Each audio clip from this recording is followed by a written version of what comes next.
friends, so last day we learned about different type of fuels, and this fuels is any substance which upon combustion produce a usable amount of energy.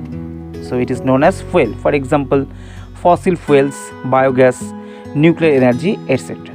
And fuels can be solid, liquid or gas depending on their state.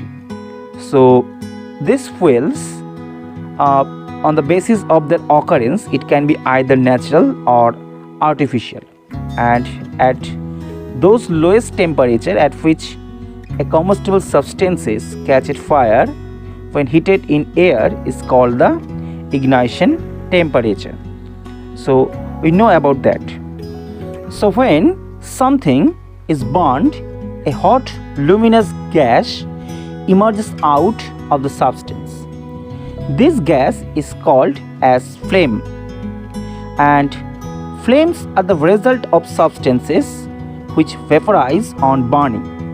For example, kerosene oil, wax, etc., which forms a flame on burning. All the gases which undergo combustions produce flame, but only those solid and liquid fuels which vaporize on being heated and burn with a flame. For example, LPG or biogas or something like that, which is exists in gaseous form, and when it burns, then it produces flame.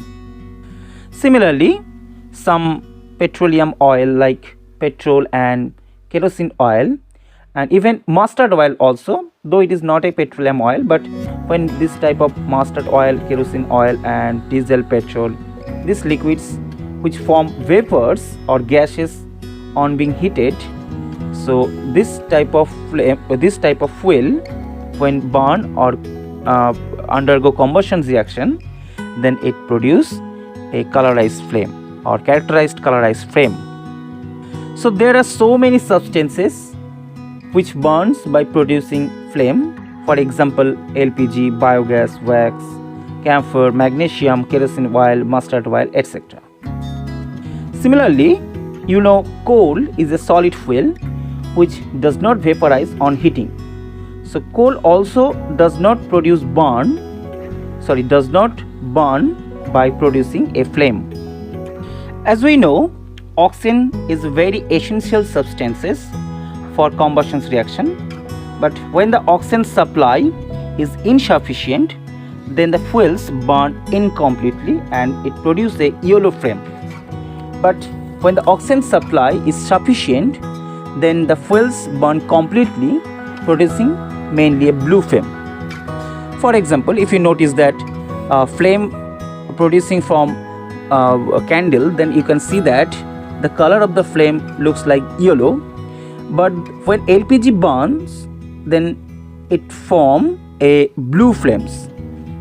So due to the variations of oxygen supply, this colorization difference of different flame actually produce. If you notice that in a flame there consists of three zones or three parts, that is the outermost part, the middle zone and the innermost zone. The outermost zone is the hottest among all zones, and it is blue in color, and this is due to the complete combustions, and it is the non-luminous part of the flame.